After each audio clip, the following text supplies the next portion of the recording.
A'udzu billahi minasyaitonir rajim.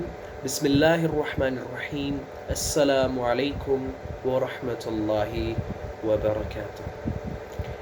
Alhamdulillahi azza wa jal rabbil alamin wa bihi nasta'in ala umurid dunya waddin.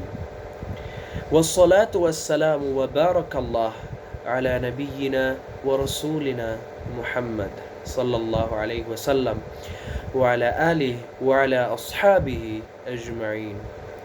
Amma ba'd. Segala puji hanya bagi Allah, Tuhan seluruh alam, yang menciptakan langit dan bumi dalam 6 masa, lalu ia bersemayam di atas arsy. Salawat, salam, serta berkah dari Allah semoga selalu tercurahkan kepada Nabi dan Rasul junjungan kita, Nabi Muhammad sallallahu alaihi wasallam, kepada keluarganya, kepada para sahabatnya, dan insya Allah kepada kita sekalian selaku umat beliau yang selalu senantiasa istiqamah di dalam sunnah-sunnah beliau. Amin ya rabbal alamin. Jamaah saudara-saudari muslim yang dirahmati Allah subhanahu wa ta'ala, di bulan suci Ramadan ini, sebagaimana yang kita ketahui, kita semua diwajibkan untuk berpuasa. Ibadah yang satu ini merupakan salah satu ibadah yang paling mulia yang diperintahkan oleh Allah Azza wa Jalla, agar kita bisa melatih diri kita untuk bertakwa kepada Allah. Sebagaimana firman-Nya dalam kitabnya, surah Al-Baqarah ayat 186 yang berbunyi, Ya ayyuhalladzina amanu kutiba alaikumus shiyam kama kutiba alal ladzina min qablikum la'allakum tattaqun. Wahai orang-orang yang beriman, diwajibkan atas kamu untuk berpuasa sebagaimana telah diwajibkan kepada orang-orang sebelum kamu, agar kamu bertakwa. Yang ingin saya sampaikan di sini, teman-teman, sebenarnya bukan soal berpuasa, melainkan tujuan dari berpuasa itu sendiri, yakni takwa kepada Allah. Di antara bentuk puasa adalah bersabar, yang mana bersabar bisa melatih kita untuk menahan berbagai macam nafsu yang ada di dalam diri kita. Bersabar pun menjadi hal yang sangat penting dalam berpuasa, sehingga kita bisa mencapai tingkat ketakwaan kepada Allah Subhanahu wa ta'ala. Karena begitu pentingnya bersabar dalam berpuasa, sehingga Allah Subhanahu wa ta'ala menyuruh Rasulullah sallallahu alaihi wasallam dalam Al-Quran, surah Al-Ahqaf ayat 35, Fasbir kama sabara ulul azmi minar rusul. Bersabarlah engkau Muhammad sebagaimana sabarnya para ulul azmi dari golongan Rasul. Nah, teman-teman, sebagaimana yang kita ingat, ada segolongan orang dari para Rasul yang disebut oleh Allah Subhanahu wa ta'ala sebagai ulul azmi dalam Al-Quran, ya. Terlebih khusus mereka yang datang sebelum Rasulullah Muhammad sallallahu alaihi wasallam. Mereka adalah Nuh, Ibrahim, Musa, dan Al-Masih Isa alaihi wassalatu wassalam. Memangnya sepenting apa sih mereka ini, teman-teman? Sepenting apa mereka sehingga Allah Subhanahu wa ta'ala memerintahkan Rasulullah Muhammad sallallahu alaihi wasallam untuk mencontohkan kesabaran mereka? Nah, mari kita bersama-sama meninjau kembali kisah keempat orang-orang hebat ini. Nabi Nuh alaihi salam yang pertama. Beliau adalah seorang rasul keturunan Nabi Adam dari garis Nabi Syith alaihi salam, yang diutus oleh Allah untuk berdakwah kepada manusia. Beliau diutus di masa-masa paling kelam, di mana manusia tidak lagi mengenal Allah dan berpaling darinya. Di antara mereka ada yang menyembah berhala dan ilah-ilah palsu, dan ada pula yang tidak percaya dengan keberadaan Tuhan.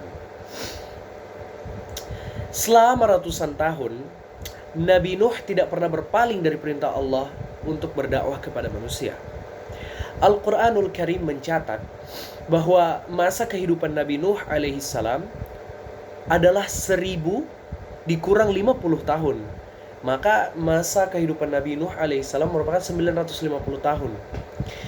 Teman-teman, bisakah kita percaya bahwa ada orang yang taat, ada orang yang tidak pernah berpaling dari melaksanakan perintah Allah untuk berdakwah selama lebih dari 500 tahun? Bukan main ketaatan dari Nabi Nuh alaihissalam ini. Tiba saat di mana Allah pun mulai jenuh dengan keberpalingan manusia darinya, sehingga Allah Subhanahu wa ta'ala memerintahkan Nuh untuk membangun sebuah bahtera untuk menyelamatkan keluarganya, para pengikutnya, beserta hewan-hewan yang berpasang-pasangan. Nabi Nuh ini tidak kenal lelah. Nabi Nuh merupakan seorang yang tidak kenal lelah dalam taat kepada perintah Allah, sehingga beliau pun membangun bahtera yang hampir sebesar gunung itu. Walaupun di saat pembangunan bahtera tersebut, beliau banyak diolok, banyak diejek oleh orang-orang dari kaum beliau. Setelah datangnya air bah, bahkan salah seorang anak Nuh pun tenggelam akibat kedurhakaannya kepada Allah dan ayahnya, Nuh alaihissalam. Apa yang dilakukan Nabi Nuh? Beliau tetap teguh dalam iman kepada Allah Subhanahu wa ta'ala. Masya Allah, banyak sekali pelajaran yang bisa kita ambil dari kisah Nabi Nuh itu. Selanjutnya ialah kekasih Allah, Khalilullah Ibrahim alaihissalam. Beliau adalah Rasul selanjutnya dalam urutan golongan ulul azmi minar rusul. Beliau merupakan salah satu utusan Allah yang tumbuh di kalangan orang-orang yang menyembah berhala dan ilah-ilah palsu. Sebagai orang yang memiliki ilmu dan hikmat dari Allah Subhanahu wa ta'ala, beliau selalu menentang praktik penyembahan berhala yang dilakukan oleh kaumnya. Hal ini terus berlangsung sehingga pada akhirnya kaum dari Nabi Ibrahim ini membenci beliau, mengucilkan beliau, dan bahkan mereka melemparkan, Nabi Ibrahim dilemparkan oleh kaumnya sendiri ke dalam kobaran api yang besar. Subhanallah, karena besar iman dan pengharapan Ibrahim kepada Allah Subhanahu wa ta'ala, sehingga Allah Azza wa Jalla menyelamatkan beliau dengan menjadikan kobaran api yang besar tadi menjadi dingin. Ya narukuni bardau wasalaman ala Ibrahim. Ya narukuni bardau wasalaman ala Ibrahim. Wahai api, jadilah engkau dingin dan jadilah keselamatan bagi Ibrahim. Betapa terkejutnya kaumnya Ibrahim ini ya teman-teman, ketika melihat api tadi tersebut, ketika melihat kobaran api tersebut padam tanpa menyentuh satupun rambut atau bulu dari Ibrahim alaihissalam. Nabi Ibrahim pun dipilih oleh Allah Subhanahu wa ta'ala untuk menurunkan dua bangsa besar yang nantinya akan memunculkan rasul-rasul ulul azmi selanjutnya, yakni Bani Israel dari Nabi Ishak yang akan menurunkan Nabi Musa dan Al-Masih Isa alaihi wassalatu wassalam, serta bangsa Arab yang nantinya akan menurunkan Nabi Muhammad sallallahu alaihi wasallam. Allahumma salli wa sallim wa barik alaihi. Baik, rasul selanjutnya dari golongan ulul azmi ini adalah Nabi Musa alaihi salam. Beliau pula mengemban salah satu tugas terbesar teman-teman, yakni menyampaikan dakwah kepada seorang Fir'aun yang zalim, Fir'aun yang jahat, dan menyelamatkan bangsa Israel, menyelamatkan Bani Israel, kaumnya, dari rumah perbudakan di Mesir. Musa beserta saudaranya Harun alaihi salam mendapat berbagai ujian dalam perjalanan dakwah mereka teman-teman. Hambatan dan pertentangan yang paling besar diterima oleh mereka adalah dari Fir'aun sendiri, yang enggan melepaskan Bani Israel dari perbudakannya. Namun karena keteguhan iman kedua rasul ini, sehingga Allah pun membantu dan membimbing mereka dalam setiap langkah perjalanan dakwah mereka teman-teman. Sebenarnya, jadi teman-teman begini, tidak semua orang, ya, tidak semua orang mampu menyelamatkan satu umat, mengeluarkan satu umat dari perbudakan yang berjumlah lebih dari 400.000 orang keluar dari perbudakan, ya teman-teman. Namun karena ketaatan Musa dalam melaksanakan perintah Allah, laut pun terbelah untuk membuka jalan bagi mereka. Masya Allah. Sehingga Rasul terakhir dari golongan ulul azmi ini, yakni Al-Masih Isa alaihissalam, beliau pun juga merupakan salah satu orang yang paling teguh imannya kepada Allah Subhanahu wa taala sebelum datangnya Rasulullah Muhammad sallallahu alaihi wasallam. Beliau diutus untuk menjadi pembimbing Bani Israel untuk taat kepada Allah Subhanahu wa taala. Bahkan di saat bangsa tersebut sedang dijajah oleh bangsa Romawi 2000 tahun yang lalu, beliau berhasil mendapatkan 12 murid yang setia mengikuti ajaran beliau. Namun bukan berarti juga bahwa dakwah beliau juga tidak mendapat pertentangan, ya teman-teman. Al-Masih Isa alaihissalam bersama para murid-murid setia beliau mendapatkan berbagai macam pertentangan dari luar maupun dari dalam. Mereka berkali-kali ditentang bahkan oleh sesama Bani Israel, ya teman-teman, yang merasa iri dengki terhadap ajaran-ajaran Isa alaihissalam. Sehingga orang-orang yang durhaka dari Bani Israel bersekongkol dengan orang-orang Romawi untuk menangkap dan membunuh beliau. Subhanallah. Nahasnya, bahkan salah satu murid dari Al-Masih Isa alaihissalam pun berkhianat dan menjual beliau kepada bangsa Romawi untuk disalibkan. Namun dengan kuasa Allah Azza wa Jalla, beliau pun diangkat olehnya ke langit dan terselamatkan dari perlakuan zalim mereka yang durhaka dari Bani Israel dan orang-orang Romawi tersebut. Setelah mendengar kisah 4 orang hebat ini, ya, secara singkat teman-teman, saudara-saudari yang dikasihi rahmat Allah Subhanahu wa taala, yang dikasihi dan dirahmati oleh Allah Subhanahu wa taala. Jadi apa sebenarnya inti dari kisah ini, ya? Kisah keempat orang hebat ini. Sebenarnya yang ingin saya sampaikan di sini adalah bahwa kelima rasul ini, keempat rasul tadi sebelum Rasulullah sallallahu alaihi wasallam, memiliki satu hal yang sama. Bahkan Rasul pula memiliki hal ini. Rasul Muhammad sallallahu alaihi wasallam. Mereka berlima memiliki satu hal yang sama, yakni ketaatan yang penuh, ketaatan yang tinggi, dan keteguhan iman yang luar biasa kepada Allah Subhanahu wa taala. Mereka semua tidak ragu untuk melaksanakan perintah Allah, teman-teman, seberat apapun itu. Bahkan mereka rela mati hanya untuk mempertahankan syariat Allah Subhanahu wa taala.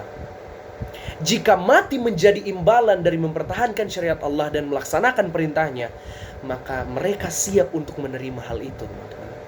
Mereka siap mengambil risiko itu. Nah, sekarang begini. Allah Subhanahu wa taala menceritakan kisah para nabi dan rasul, ya. Kisah para nabi sebelumnya kepada Rasulullah Muhammad sallallahu alaihi wasallam melalui Al-Qur'an untuk menjadi pelajaran bagi beliau maupun orang-orang yang mengikuti beliau hingga hari ini. Maka sebagai umat Rasulullah sallallahu alaihi wasallam, patutlah kita mengambil pelajaran dari para nabi hingga Nabi Muhammad sallallahu alaihi wasallam dan mengikuti jejak mereka semua alaihi wassalatu wassalam. Sebagai para hamba Allah, patutlah kita menaati seluruh perintahnya tanpa ada keraguan sedikit pun, teman-teman. Serta mencontohi dan mengikuti, ya, mencontohi sifat dan mengikuti jejak para rasul dalam ketakwaan mereka kepada Allah. Saudara-saudari, bertakwa kepada Allah adalah hal yang berat dan tidak mudah. Sama sekali bukan hal yang mudah. Karenanya banyak sekali rintangan, banyak sekali halangan dan hambatan yang dilalui, ya, oleh para nabi dan rasulnya dalam menyampaikan syariatnya. Semua itu dilandaskan oleh ketaatan dan ketakwaan penuh kepada Allah. Oleh karena itu, Allah berfirman Ya ayyuhalladzina amanu ittaqullaha haqqa tuqatih wa la tamutunna illa wa antum muslimun. Wahai orang-orang yang beriman kepada Allah, bertakwalah kepada Allah dengan sebenar-benar takwa, dan janganlah kalian mati kecuali dalam keadaan berserah diri, muslim. Maka daripada itu, marilah kita tetap berpegang teguh ya teman-teman kepada syariat Allah, dan tetap istiqomah dalam mengikuti jejak-jejak Rasulullah Muhammad sallallahu alaihi wasallam maupun para nabi dan rasul yang lain. Sebab apalah arti hidup ini teman-teman, jikalau bukan untuk mengabdi kepada Allah. Sebagaimana firman-Nya dalam surah Adz-Dzariyat ayat 56, "Wa ma khalaqtul jinna wal insa illa liya'budun." Dan tidaklah aku menciptakan jin dan manusia kecuali untuk mengabdi, kecuali untuk menyembah kepadaku. Insya Allah kita semua tergolong orang-orang yang bertakwa ya saudara-saudari, sehingga berkah dan ridha Allah subhanahu wa ta'ala selalu tercurahkan kepada kita semua. Amin ya rabbal alamin. Baik, sekian dari apa yang bisa saya sampaikan. Semoga kita semua bisa mengambil ilmu dan manfaat darinya. Saya pribadi memohon maaf apabila ada salah kata maupun perbuatan, sebab kesempurnaan hanya milik Allah yang maha sempurna, dan saya sebagai manusia hanya memiliki kekurangan. InsyaAllah bermanfaat. Wabillahi taufiq wal hidayah. Wassalamualaikum warahmatullahi wabarakatuh.